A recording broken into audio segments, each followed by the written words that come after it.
saat dijamah, dilawat, dipilih menjadi pribadi yang terlahir baru, manusia baru di dalam kebenaran iman dan Islam. Ingat teman-teman, konsep Katolik itu tidak pernah dibenarkan oleh Yesus Kristus. Bahkan Katolik dituduh oleh Protestan menyembah Maria. Ada gua Maria, pengen hamil, berdoa di gua Maria. Bahkan orang Protestan sendiri menuduh bahwa Katolik ini memberhalakan Maria. Tidak ada doa rosario di dalam Protestan. Doa rosario hanya ada di dalam Katolik. Ya, Katolik ini memuja Bunda Maria. Ada bulan rosario, bulan Oktober, ada bulan Maria yaitu bulan Mei. Kita lihat nih ya, salah satu kemusyrikan, salah satu salah satu pemujaan orang-orang Katolik terhadap Maria. Terpujilah nama Yesus, Maria, dan Yosef sekarang dan selama-lamanya. Kita lihat lagi, banyak ya. Tuh, terpujilah nama Yesus dan Maria. Banyak yang kemudian di dalam doa Katolik, doa rosario ini memuji Maria ya. Memuji. Di dalam Islam, innal hamdalillah nahmaduhu wa nasta'inuhu wa nastaghfiruhu. Segala puji itu hanya milik Allah. Tetapi kalau di dalam Katolik itu memuji Maria. Terpujilah Maria. Ini doa rosario teman-teman ya. Nih, terpujilah nama Yesus, Maria, dan Yosef. Jadi mereka ini menyembah manusia. Salam putri Allah Bapa, salam Maria penuh rahmat Tuhan, terpujilah engkau di antara wanita. Oke teman-teman ya, itu salah satu bagian sub pembahasan mengenai Katolik menyembah manusia. Bukan hanya Yesus yang disembah, tetapi mereka menyembah Bunda Maria. Di dalam ajaran Protestan tidak pernah ada mengagungkan bulan Rosario, bulan Oktober. Tidak pernah ada Yesus mengajarkan doa rosario. Doa rosario ini adalah doa yang diajarkan untuk menyembah Bunda Maria. Di dalam ajaran Protestan, Kristen Protestan tidak pernah ada Goa Maria di dalam gerejanya. Satu hal lagi, masalah konsep ketuhanan. Di dalam Bibelmu tidak pernah Yesus itu dikatakan Anohi hamilah o anohi hadabar ani rotseh lihyot anasim. Di dalam Bibelmu tidak pernah Yesus mengatakan bahwa dirinya adalah firman yang menjelma menjadi manusia. Kamu sudah menyembah Yesus adalah kemusyrikan. Kamu menyembah Bunda Maria adalah kemusyrikan. Bahkan kamu menyembah Roh Kudus adalah kemusyrikan. Pertanyaan saya, tunjukkan di dalam Torah ada ayat yang berbunyi Payomer Elohim, berfirmanlah Tuhan, Anahnu Aba Pehaben Peruaha Kodes Eloheha. Kami adalah Bapa, Anak, dan Roh Kudus Tuhan kalian. Tidak ada. Musa tidak pernah menyembah Roh Kudus. Bahkan Roh Kudus di dalam Kejadian 1 nomor 2 adalah wanita. Makanya Lugat Tambunan mengatakan bahwa Roh Kudus itu adalah istri daripada Yesus. Karena di dalam Kejadian 1 nomor 2 Roh Kudus adalah perempuan. Sedangkan roh kebenaran itu di dalam Yohanes 16:12, Yohanes 14 ayat 16 adalah seorang laki-laki. Tidak lain dan tidak bukan adalah baginda alam Habibana wa Nabiyana Muhammad SAW. Yang harus kamu tekankan dari pernyataan saya, kenapa Maria disembah di dalam ajaran Katolik, terpujilah Bunda Maria. Dan Maria ini salah satu santo, salah satu orang kudus yang menjadi pengantara antara manusia dengan Bapa. Di dalam ajaran Protestan tidak pernah ada. Kamu jangan tertawa di dalam menutupi kebobrokan penyembah manusia. Jadi tolong jelaskan kepada saya, awal mulanya bagaimana ini? Kok bisa orang Kristen mengatakan Yesus adalah firman yang hidup yang menjelma menjadi manusia. Sementara Yesus sendiri di dalam Yohanes 17 ayat ke-8 dia adalah sang penerima firman. Kamu sudah menyembah Roh Kudus adalah perempuan. Kamu menyembah Bunda Maria, Maria juga perempuan. Kamu harusnya menyembah satu Tuhan saja, yaitu Allah Subhanahu wa Ta'ala. Jangan panik, jangan gelisah. Tunjukkan konsep ketuhanan Tritunggal menurut Bibelmu dan di dalam Perjanjian Lama. Cedor kamu. Oke, ini caranya berdiskusi. Ini baru prolog. Oke. Sabar ya. Belum. Waktunya timer. Jadi enak tuh. Aku ngomong, kamu diam. Nanti kamu ngomong, aku juga diam. Ayo Joseph, jangan cemberut. Ih, gemes. Jangan cemberut. Terima. Oke, saya berbicara gantian. Dalam nama Silakan. Bapa dan Putra dan Roh Kudus Allah yang Esa, amin. Saya dari tadi agak bingung dengan katanya Nandar, ini cara diskusi. Oh, dalam hal debat Nandar, karena kita debat ya. Dalam hal debat, harusnya pembicara pertama, first speaker, atau pada saat kita berbicara pertama atau prolog, harusnya menjabarkan explanation about your faith. Bukannya langsung mempertanyakan semua hal. Saya catat semua ada 12-13 pertanyaan dari Nandar. Ini membuktikan Nandar tidak pede dengan imannya. Bukannya mensyiarkan, mendakwahkan, oh begini loh Islam dengan imannya, begini loh Islam dengan imannya. Oh ternyata langsung. Nih, saya catat semua pertanyaan Nandar. Dan pertanyaan satu sama lain tidak jelas, tidak ada korelasinya. Nanti lari ke sini, nanti lari ke sini, nanti ke sono, ke Bunda Maria, nanti ke... Aduh. Nandar. Saya masih kuliah loh Nandar. Saya mengerti bagaimana cara berdebat Nandar. Saya masih kuliah loh Nandar. Oke, kita bahas satu persatu ya, nggak apa-apa. God have mercy on me. Oke, kita jelaskan bagaimana konsep ketuhanan dari kekristenan secara Katolik ya. Bagaimana Tritunggal Maha Kudus? Kita pakai data Nandar. Ya. Banyak bapak awal gereja, kita pakai data bapak-bapak gereja. Karena dalam Islam pun mengenal yang namanya salafus soleh. Ada namanya hadis al-ulama warasatul anbiya, ulama pewaris para nabi. Saya nggak tahu Nandar ngerti atau apa enggak. Inilah yang sudah dikenal oleh kekristenan sedari mula. Bahwasanya bapak-bapak gereja turut andil dalam memberikan pengajaran. Seperti yang tertulis dalam 2 Tesalonika 2 ayat 15. Yang mengatakan sebab itu berpeganglah teguh pada ajaran yang kamu terima baik kami dari secara lisan maupun tulisan. Itulah yang kami kenal sampai dengan detik ini. Makanya ada Alkitab, makanya ada tradisi suci, makanya ada magisterium. Itu juga yang nanti akan menjawab sekaligus kenapa ada rosario, kenapa ada penghormatan ya. Jadi saya bingung, apakah 5 menit ini cukup untuk membahas 13 pertanyaan Nandar? Kalau tidak terjawab itu berarti permasalahan waktu. Silakan teman-teman Islam tanya sama Nandar, kenapa nggak promosiin Islam? Kenapa nggak promosiin Al-Quran? Oke, dikasih kesempatan saya banyak sekali untuk menjelaskan tentang kekatolikan. Oke, pertanyaan pertama dari Nandar. Di sini dikatakan konsep Katolik tidak pernah dibenarkan Yesus. Nandar. Sampai kapan kamu memahami? Matius 16 ayat 18 sampai 19. Yesus berkata kepada Petrus, "Dan engkau adalah Petrus, di atas batu karang ini aku akan mendirikan gerejaku dan alam maut tidak akan menguasainya." Apa yang kau ikat di ayat 19 dikatakan oleh Tuhan Yesus kepada Petrus, "Kepadamu kuberikan kunci kerajaan sorga. Apa yang kau ikat di bumi akan terikat di sorga. Dan apa yang kau lepaskan di bumi akan terlepaskan di sorga." Ini adalah tipologi dalam perjanjian lama. Nandar mungkin kamu kenal Eliakim. Eliakim itu dari kitab Yesaya. Ya. Di dalam Yesaya, Eliakim bin Hilkiah, di dalam Yesaya 22 ayat 15 sampai 25, disitulah tipologinya dalam perjanjian lama. Di mana Allah berfirman, "Inilah hambaku, Eliakim bin Hilkiah." Ya. Silakan dibuka Yesaya 22 ayat 15 sampai 25. Oke.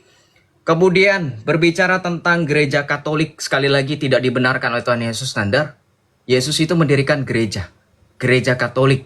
Kenapa kemarin sampai dengan kamu mengeluarkan istilah extra ecclesiam nulla salus, extra ecclesiam nulla salus.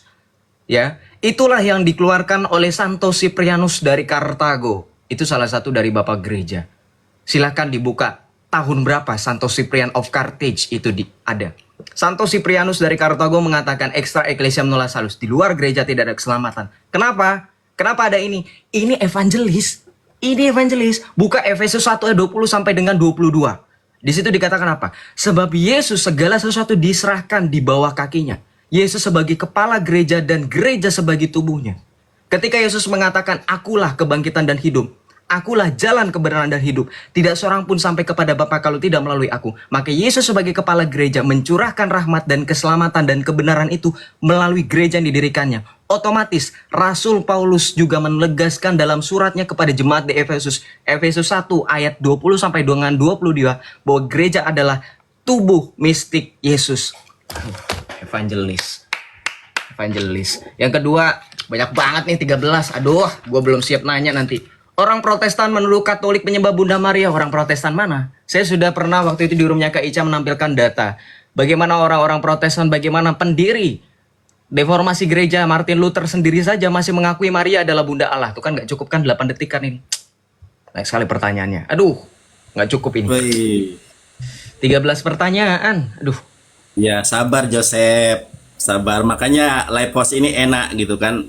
Kamu ngomong aku nggak bantah. Aku diem aja ya. Allahu yahdik Joseph. Ya apa-apa, saya fair. Silakan. Ya, Walaupun nah, saya enak kan? saya akan- Makanya aku enak live post karena enak nyaman. Biar sejarah mengukir ya. Baik. Sejarah mengukir Sekarang bahwa ada aku orang ya, yang dalam Joseph, hal ya. berdebat tidak mengerti cara Joseph. berdebat. Joseph, perhatikan wajah saya yang ganteng ini. Oke. Nah, diterima Joseph, abangku. Baik, terima kasih adekku Joseph. Mudah-mudahan Anda mendapatkan hidayah Islam. Ketidakmampuan Joseph untuk membantah pertanyaan saya karena memang tidak pernah Yesus menjadi manusia sebagai Tuhan. Firman menjelma menjadi manusia menurut Yesus itu nggak ada. Yesus di dalam kamus Alkitab halaman 357, baik di dalam Bible sendiri dia adalah penerima firman. Yohanes 17 ayat ke-8. Kalau kamu bertanya, Nandar, kenapa kamu tidak menjelaskan konsep ketuhanan saya? Quran surat Toha ayat 14 dikatakan, A'udzubillahi minasyaitonirrajim, innani annallahu la ilaha illa anna fa'budni wa aqimis sholata lidzikri. Itu sangat jelas, kamu pasti paham ayat yang saya sampaikan. Tetapi konsep Tritunggal tidak pernah ada diajarkan oleh Musa. Bahkan firman yang menjelma menjadi manusia dikutip ternyata dari himne Platonis. Yohanes 1 ayat 1 sampai 18 Yosef itu adalah ayat palsu. Makanya tidak pernah ada Kristen di muka bumi yang sanggup mengalahkan saya kalau saya tanya di mana dikatakan Yesus adalah firman yang hidup. Saya kemarin dibelikan oleh hamba Allah sebuah Bible harganya hampir 1 juta.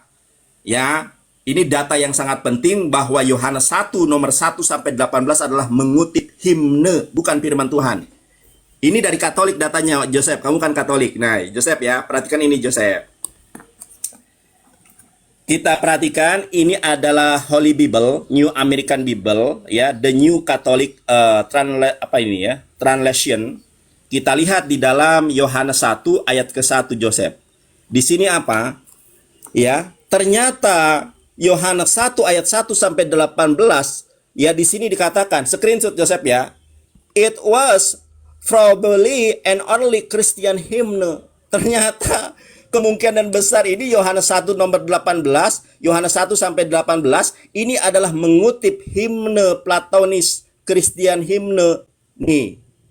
Bagaimana dianggap benar ini? Ternyata dia adalah mengutip dari himne Platonis. Ini data Katolik loh, kamu Katolik loh. Nih, the New Catholic Translation. 1. Yang kedua, jelas-jelas Katolik ini menyembah Maria, diakui atau tidak. Ya, di dalam Islam tidak pernah ada terpujilah Nabi Muhammad, nggak ada. Terpujilah Nabi Muhammad di tempat yang maha tinggi, nggak ada. Katolik menyembah Maria dengan mengatakan di dalam doa Rosario, ya. Nih, saya tunjukkan doa Rosario. Nih, bahkan menurut Rosario, Bunda Maria ini adalah istri daripada Roh Kudus. Coba perhatikan ini. Ini kan kamu Katolik ya. Salam Bunda Allah Putra, salam Bunda Allah Putra, salam Maria penuh rahmat Tuhan sertamu. Terpujilah engkau di antara wanita dan terpujilah buah tubuhmu. Jadi Maria ini juga terpuji. Yang kedua, salam mempelai Allah Roh Kudus. Ternyata Bunda Maria ini adalah istri daripada Roh Kudus menurut Katolik. Salam mempelai Allah Roh Kudus, salam Maria penuh rahmat Tuhan sertamu, terpujilah engkau di antara wanita. Di dalam Islam ini, kamu kan sedikit paham tentang Islam ya. Innal hamdalillah nahmaduhu wa nasta'inuhu wa nastaghfiruhu wa na'udzu billahi min sururi anfusina wa min sayyiati a'malina may yahdihillahu fala mudhillalah wa may yudlil fala hadiyalah. Innal hamdalillah, segala puji itu hanya bagi Allah. Kenapa Katolik mengatakan Bunda Maria itu terpuji? Makanya Protestan melakukan protes dengan membuat agama sendiri yang bernama agama Kristen Protestan. Karena Katolik menyembah Maria. Tidak pernah ada gua Maria. Aduh, saya di-report ini teman-teman ya. Kristen mulai kelabakan ini. Kenapa di dalam gereja Protestan tidak ada gua Maria? Karena mereka yakin bahwa Katolik ini memberhalakan Bunda Maria karena banyak patung. Coba kamu lihat gereja GBI, gereja karismatik, ya, Betani, Mawar Saron, gak ada itu patung-patung. Karena itu adalah bertentangan dengan Keluaran 20 ayat kedua. Ya, sekarang buktikan kepada saya di mana Yesus mengatakan Katolik. Katolik ini agama bidat. Fa inna asdaqal hadisi kitabullah wa khairul hadi hadi Muhammad sallallahu alaihi wasallam wa umuri muhdatsatuha wa kullu muhdatsatin bid'ah. Jadi Katolik dan Protestan ini adalah bid'ah karena Yesus beragama Islam. Jeder kamu. Jangan nangis Joseph, ini baru saya ajarin tahap pertama kamu. Saya katekisasi Anda, saya memberikan Anda CD. Oke. Fair with the time. Wal asar Yes, demi thank you masa. so much. I'm sorry, I really sorry. Yes, Dan saya berbicara. Shut up. boleh. Oke. Selain diterima. Oke, Nandar, once again you did not do anything with your religion, ya. Kenapa saya bilang seperti itu? Wah, saya tanya sama kamu Nandar. Ketika dikatakan dalam hadis Rasulullah mengatakan umatku terpecah menjadi 73 golongan, hanya ada satu golongan yang masuk surga. Golongan mana yang kamu maksud? Yesus itu apakah Sunni, Salafi, Syiah, Khawarij, Mujasimah? Golongan mana nanti Yesus masuk surga kalau Yesus Islam? Jawab. Kita nanti akan buktikan akidahnya Ahlussunnah wal Jamaah dengan Salafi. Wah, dari tadi saya memang sengaja mau tahu Nandar bagaimana.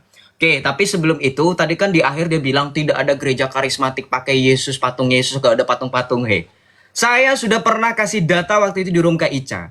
Ada gereja oikumene, inilah yang tidak dimiliki Islam, yang ada di dalam kekristenan, sesuai dengan doa Yesus Kristus. Et unum sin, supaya mereka menjadi satu, Yohanes 17 ayat 11. Itulah kenapa kekristenan ada gerakan ekumenisme, oikumene. Kenapa? Karena kekristenan ingin semua jadi satu. Sementara Muhammadmu gak bisa melakukan apa-apa sampai akhirnya dia menyatakan sebelum dia meninggal umatnya terpecah.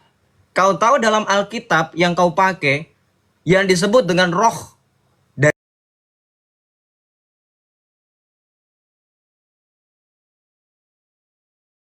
dari jahat itu adalah roh pemecah belah. Berarti nabimu siapa? Bukan Roh Kudus. Roh Kudus itu adalah roh yang mempersatukan. Itu sebab di kekristenan ada namanya ekumenisme, ekumene. Saya tampilkan data nih dari Google Maps ya. Aduh, Nandar.